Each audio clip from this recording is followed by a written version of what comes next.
नमस्कार, आवाज समाचार में आपका स्वागत है। आपके साथ मैं हूं विपिन भट्ट। शुरुआत करते हैं इस वक्त की बड़ी हेडलाइंस के साथ। रेवड़ियों की राजनीति पर सुप्रीम कोर्ट हुआ सख्त, कहा इकोनॉमी को हो रहा है नुकसान, लोक कल्याण की नीति में बैलेंस जरूरी। अब अगली सुनवाई 17 अगस्त को।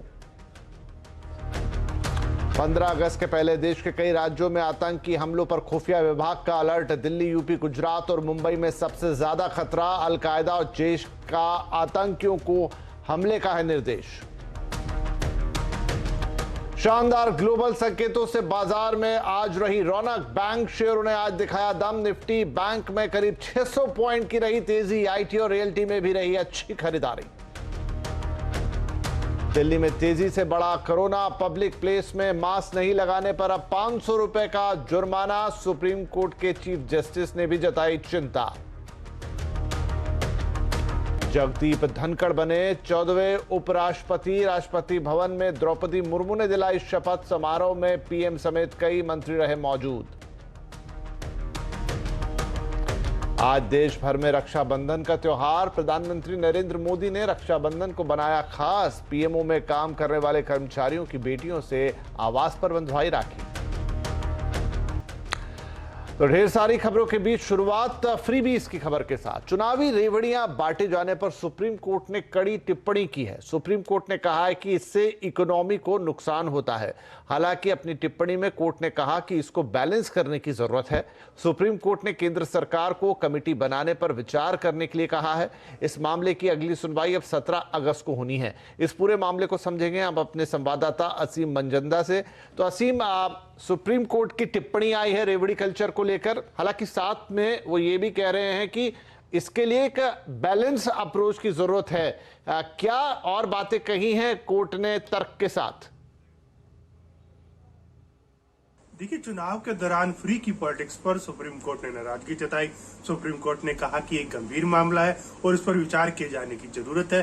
खासतौर पर कुछ लोग ये चाहते हैं कि जो फ्री की चीजें हैं उनको मिलती रहे, जबकि कुछ लोग ये चाहते हैं कि जो उनके टैक्स का पैसा है उसका सदुपयोग हो। तो इसके ऊपर गंभीरता से विचार किया जाना चाहिए। खासतौर पर कि जो अर्थव्यवस्था के लिहाज से जो कल्याण की स्कीम्स है और जो फ्री की पॉलिटिक्स है उसके अंदर एक संतुलन बनाए जाने की जरूरत है। तो सुप्रीम कोर्ट ने इस पर केंद्र सरकार से सुझाव मांगा। केंद्र सरकार का कहना था कि इसके ऊपर एक कमेटी जो बनाई जा सकती है।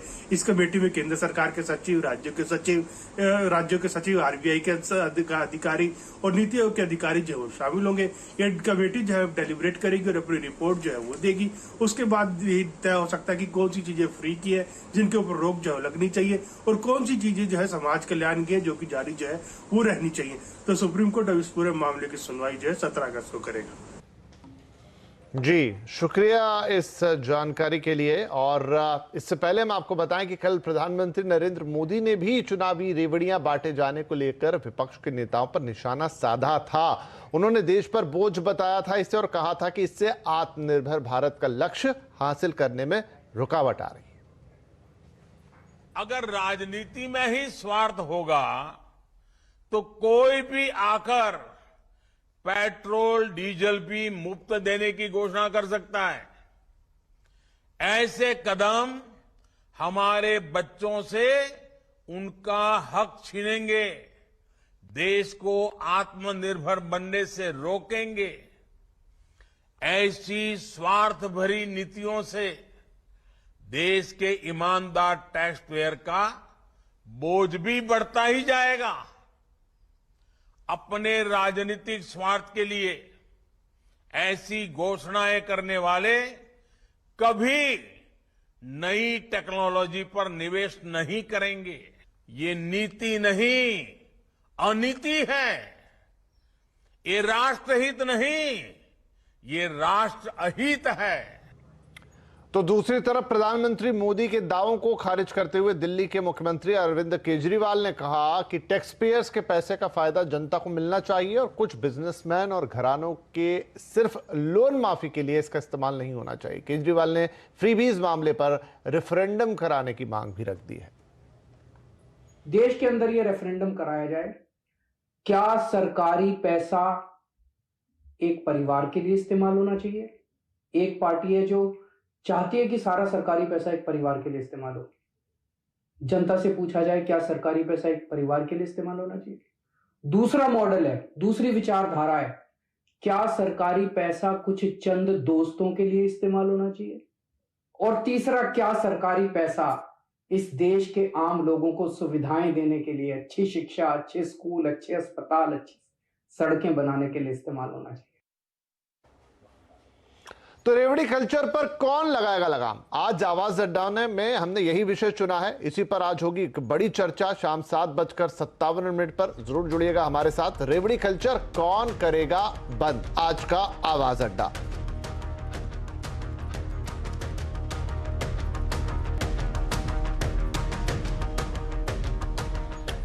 चलिए कुछ और राजनीतिक खबरों पर नजर डालते हैं। बंगाल में सीबीआई की तृणमूल कांग्रेस के नेताओं पर सख्ती लगातार जारी है। एक और टीएमसी नेता अणुव्रत मंडल को सीबीआई ने गिरफ्तार कर लिया है। एजेंसियों ने उन्हें समन भेजा था, लेकिन वो हाजिर नहीं हो रहे थे। वो स्वास्थ्य खराब होने का हवाला देकर गायब रह रहे थे। उन्होंने डॉक्टरों का प्रमाण पत्र भी लगाया। अणुव्रत मंडल पर मवेशी तस्करी का आरोप है। मवेशी तस्करी मामले में उन्हें सीबीआई ने 10 बार नोटिस भेजा, जबकि केवल एक बार ही वो हाजिर हो पाए। वो बीरभूम से कोलकाता आए थे, लेकिन सीबीआई दफ्तर जाने के बजाय एसएसकेएम हॉस्पिटल चले गए थे। जगदीप धनखड़ आज देश के 14वें उपराष्ट्रपति बन गए। राष्ट्रपति द्रौपदी मुर्मू ने उन्हें पद और गोपनीयता की शपथ दिलाई। राष्ट्रपति भवन में आयोजित शपथ ग्रहण समारोह में प्रधानमंत्री समेत सभी बड़े नेताओं की उपस्थिति में जगदीप धनखड़ ने उपराष्ट्रपति पद की शपथ ली।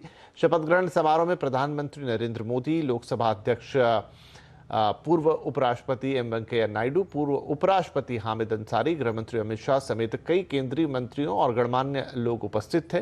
शपथ ग्रहण से पहले राजघाट पहुंचकर जगदीप धनखड़ ने बापू को श्रद्धांजलि भी दी। उपराष्ट्रपति चुनाव में एनडीए के उम्मीदवार रहे जगदीप धनखड़ ने शानदार जीत हासिल की थी। उन्हें 528 वोट हासिल किए थे, जबकि विपक्ष की उम्मीदवार मार्केट एल्वा को 182 वोट ही मिल पाए थे। चलिए इन सारी खबरों के बाद अब रुक करेंगे बाजार का। शानदार ग्लोबल संकेतों से बाजार में आज रौनक रही। वीकली एक्सपायरी के दिन बाजार बढ़त पर बंद हुए। सेंसेक्स 515 पॉइंट चढ़कर 59,333 और निफ्टी 124 पॉइंट की बढ़त के साथ 17,659 पर बंद हुआ। वहीं स्मॉल कैप और मिड कैप शेयरों में भी आज अच्छी खासी तेजी रही। चलिए मार्केट को और डिटेल में समझेंगे। हमारे साथ है हमारे सहयोगी सुमित मल्होत्रा। तो सुमित, शानदार दिन आज बाजार के लिए, लेकिन अगर हम बात करें एक्शन की तो वो सबसे ज्यादा कहां था? देखिए, एक बढ़िया तेजी बाजार में जारी है और 17,700 के लेवल्स को भी ब्रीच करता हुआ इंडेक्स दिखाई पड़ा। लेकिन अब इंडिविजुअल स्टॉक स्पेसिफिक स्टोरीज पर आए तो सबसे पहले निफ्टी के टॉप गेनर्स में आज शुमार था एक्सिस बैंक, करीब 2.5% की तेजी। इंडसइंड बैंक 1.5% ऊपर, बजाज फाइनेंस 2.5% ऊपर और एचडीएफसी लिमिटेड करीब 2.5% की तेजी यहां आते हुए दिखाई पड़ी। गिरने वाले शेयरों में टाटा कंज्यूमर नंबर्स के बाद 2% नीचे, अपोलो हॉस्पिटल 2% नीचे, आईटीसी 1.5% नीचे और एनटीपीसी में भी करीब 1.5% की बिकवाली बनते हुए दिखाई पड़ी।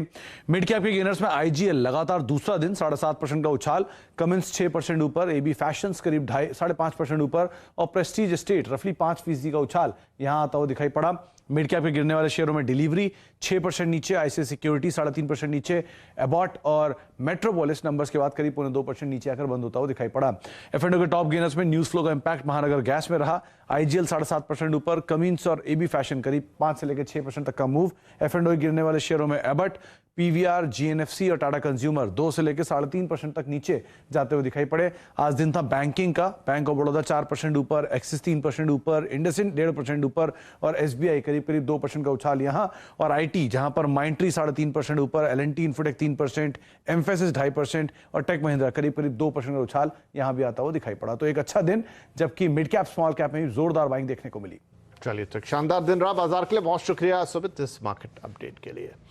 और अब बात हमारी खास पेशकश आजादी के अमृत महोत्सव की। आज हम बात करेंगे देश की इकोनॉमिक तरक्की की। इन 75 सालों में हमारे देश ने बड़े मुकाम तय किए हैं, कई बदलाव भी झेले हैं और ये इकोनॉमी का सफर बड़ा ही शानदार रहा है। तो आइए इस खास सफर पर आपको साथ लेकर चलते हैं और सुमित भी हमारे साथ होंगे।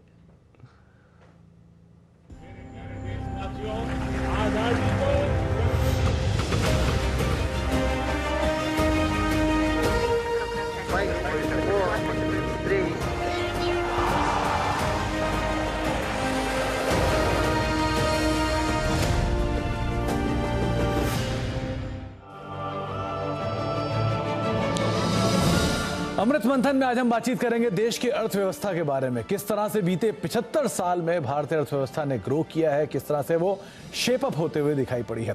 भारतीय अर्थव्यवस्था जो कि आज दुनिया की 5वीं सबसे बड़ी अर्थव्यवस्था के तौर पर शुमार है, लेकिन 1947 में स्थिति नहीं थी। 1947 स्थिति आपके सामने है, जबकि 2.7 लाख करोड़ रुपए भारतीय अर्थव्यवस्था का एक जीडीपी साइज होता था। 35 करोड़ के आसपास की आबादी थी, लेकिन वहां से जो सफर है वो जरूर काबिल तारीफ है। करीब 236.65 लाख करोड़ रुपए के आसपास का आज जीडीपी का नंबर है, जबकि देश की आबादी करीब 140 करोड़ के आसपास पहुंच चुकी है। तो बीते 75 साल में ये जो आंकड़ों में फेरबदल हुआ है, ये रातों रात नहीं हुआ है। इसके अंदर एक काफी बड़ा चेंज आता हुआ दिखाई पड़ा है। डिकेड्स के जरिए कुछ नंबर्स आपकी स्क्रीन पर आते हुए दिखाई पड़े हैं, कैसे फेरबदल इन आंकड़ों के अंदर होता हुआ देखा है। 1950 3060 करोड़ डॉलर के आसपास भारतीय जीडीपी का साइज होता था, और ये वो दौर था जबकि भारतीय अर्थव्यवस्था कई सारी दिक्कतों से गुजर रहा था। पार्टीशन होकर चुका था और साथ ही साथ अर्थव्यवस्था के अंदर कई सारे टर्मोइल्स थे, धीरे धीरे स्टेबल हो रही थी। 1960 तक आते आते 0.04 लाख करोड़ डॉलर का ये नंबर पहुंचता हुआ दिखाई पड़ा, यानी कि रफ्तार तो आई, लेकिन रफ्तार उतनी तेज नहीं थी जो 1970 तक आते आते थोड़ी और बढ़ी। 0.09 लाख करोड़ डॉलर के आसपास ये नंबर पहुंचा, और 1980 तक आते आते 0.19 लाख करोड़ डॉलर तक ये नंबर आता हुआ दिखाई पड़ा। रिफॉर्म की गाड़ी को और तेज किया गया 1980 के बाद, जब 1990 में सरकारों की तरफ से काफी कोशिश करने के बाद 0.32 लाख करोड़ डॉलर के आसपास जीडीपी का नंबर पहुंचता हुआ दिखाई पड़ा, और सन 2000 तक आते आते ये आंकड़ा और बढ़कर करीब करीब आधा लाख करोड़ डॉलर तक पहुंचता हुआ दिखाई पड़ा। अर्थव्यवस्था की रफ्तार तेज हो चुकी थी और कई सारे सेक्टर्स के अंदर बड़ा बदलाव भी देखा था, लेकिन जो 50 साल का मूव था वो अगले 2 दशक में बहुत ही शानदार मूव में बदला, जबकि सन 2010 में 1.5 लाख करोड़ डॉलर तक ये नंबर पहुंचा, और अब करीब करीब 3-3.25 लाख करोड़ डॉलर तक ये आंकड़ा आता हुआ दिखाई पड़ा। यानी कि अर्थव्यवस्था की रफ्तार में एक बढ़िया जोरदार तेजी या जोरदार उछाल बनता हुआ दिखाई पड़ा। तो आपने देखा किस तरह से सफर करीब करीब 3060 करोड़ डॉलर से 3,18,000 करोड़ डॉलर तक पहुंचता हुआ दिखाई पड़ा है। तो एक बढ़िया ग्रोथ तो जीडीपी के नंबर्स में देखी, लेकिन एक और आंकड़ा आपके समक्ष रखते हैं, जो आंकड़ा भी भारतीय अर्थव्यवस्था की ग्रोथ को साफ दर्शाता है। प्रति व्यक्ति आय, जो कि एक समय पे करीब करीब 249-250 रुपए के आसपास होती थी, लेकिन आज वो करीब करीब 1.5 लाख रुपए के आसपास पहुंच चुकी है। तो 1947 में जहां 250 रुपए के आसपास प्रति व्यक्ति आय होती थी, वो आज 1.5 लाख रुपए के आसपास तक पहुंची कैसे, इस सफर को भी एक बार आपके सामने रख देते हैं, कैसे दशकों में एक बड़ा बदलाव आता हुआ दिखाई पड़ा है। तो अर्थव्यवस्था के अंदर अच्छी ग्रोथ थी, और अर्थव्यवस्था की ग्रोथ के साथ साथ बढ़ रही थी आम आदमी की आय, और आम आदमी की आय कुछ इस तरह से बढ़ी कि जहां 1951 में 265 रुपए के आसपास एक आम आदमी की आय होती थी, प्रति व्यक्ति आय होती थी, उसने बढ़िया रफ्तार पकड़ी, और कहीं एक दशक के आसपास इसमें एक बड़े बदलाव हुए। यानी कि 1991 तक आते आते 7,000 रुपए तक ये प्रति व्यक्ति आय पहुंचते हुए दिखाई पड़ी। ये रफ्तार और तेज हुई और बढ़त आई इसमें, जब 2000 तक पहुंचते पहुंचते ये 19,115 के आसपास पहुंची। यानी कि आप ये मान के चले कि 2 दशक में ही ये 20,000 रुपए करीब पहुंची, और वहां से लेकर 2011 तक 58,000 रुपए के आसपास, यानी करीब 60,000 रुपए, 3 गुने के बड़े जंप के बाद ये 58,000 रुपए के आसपास पहुंची, और अब ये 1.5 लाख रुपए तक पहुंचते हुए दिखाई पड़ी है। जो एक समय में 265 रुपए थी, वो आज आते आते 1.5 लाख रुपए तक प्रति व्यक्ति आय पहुंच चुकी है। तो अर्थव्यवस्था के 2 बड़े आंकड़े, ये 2 बड़े मापदंड, जिससे आपको समझ में आएगा कि किस तरह से भारतीय अर्थव्यवस्था ने रफ्तार पकड़ी है, और 1947 से लेके आज तक बीते 75 सालों में कैसे देश ने रफ्तार पकड़ी, कैसे ग्रोथ पकड़ी, और कैसे भारत दुनिया की 5वीं सबसे बड़ी अर्थव्यवस्था के तौर पर शुमार हुआ। मेरे प्यारे देशवासियों, आजादी को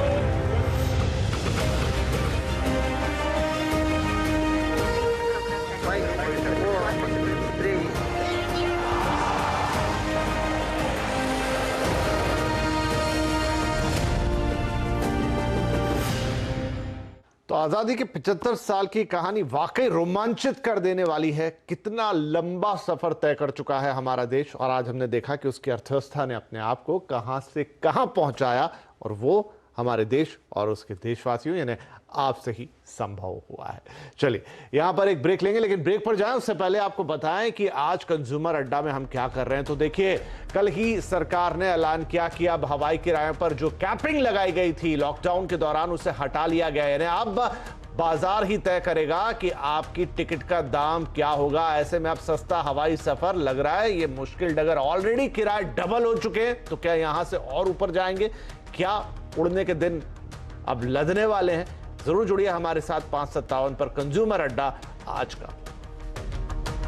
पहले हमने आपको आजादी के 75 साल में भारत की जीडीपी के सफर को दिखाया। चलिए इस कहानी को थोड़ा और आगे बढ़ाते हैं, क्योंकि ये 75 साल बड़े ही नायाब रहे हैं। 75 साल की आजादी में भारत ने कई एक काम किए हैं जिनका दुनिया भी लोहा मानती है। इनमें से एक है श्वेत क्रांति। जी हाँ, दूध उत्पादन और डेयरी सेक्टर में हमने अभाव से आत्मनिर्भरता और दुनिया में नंबर 1 का सफर पूरा किया है। आइए इस सफर पर एक नजर डालते हैं गर्व के साथ।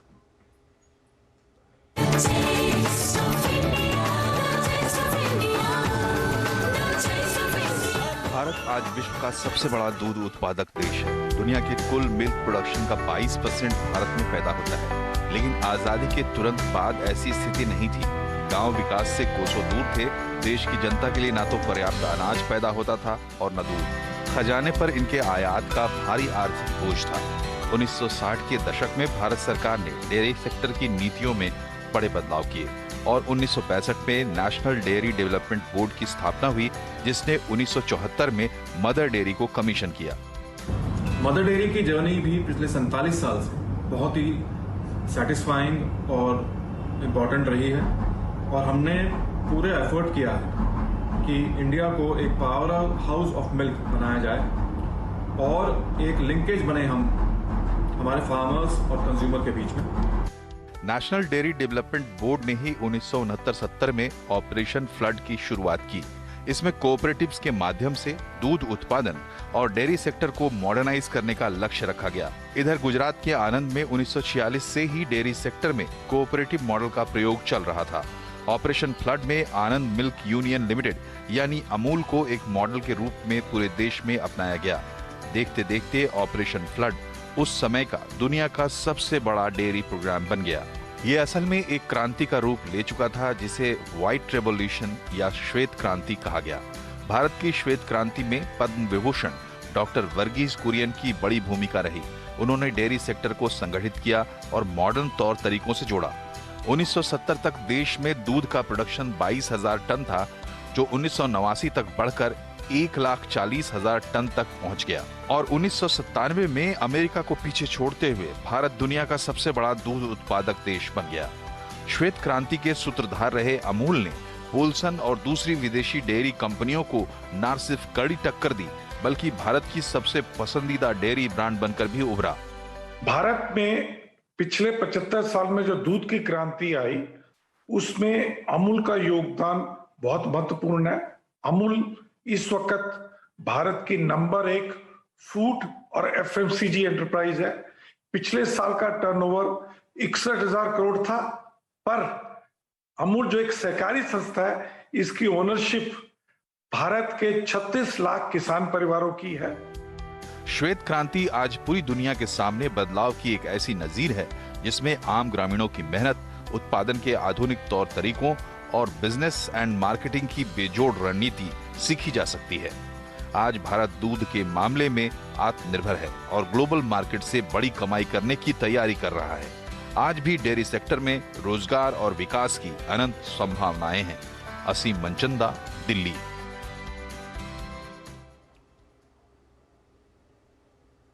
तो ऐसी भारत की विकास यात्राओं पर और नजर हम डालते रहेंगे, लेकिन फिलहाल बात करेंगे रक्षाबंधन की। देश भर में आज रक्षाबंधन का त्योहार धूमधाम से मनाया जा रहा है। आज राष्ट्रपति द्रौपदी मुर्मू और प्रधानमंत्री नरेंद्र मोदी ने भी देशवासियों को रक्षाबंधन की शुभकामनाएं दी हैं। पीएम मोदी ने कर्मचारियों की जो पीएमओ के कर्मचारी हैं उनकी बेटियों से अपने आवास पर राखी बंधवाई, तो वहीं द्रौपदी मुर्मू ने कई संगठनों के प्रतिनिधियों से और स्कूल के बच्चों से राखी बंधवाई। इसके अलावा कांग्रेस नेता राहुल गांधी ने ट्विटर पर अपनी पुरानी तस्वीर शेयर करते हुए राखी की बधाइयां दी हैं।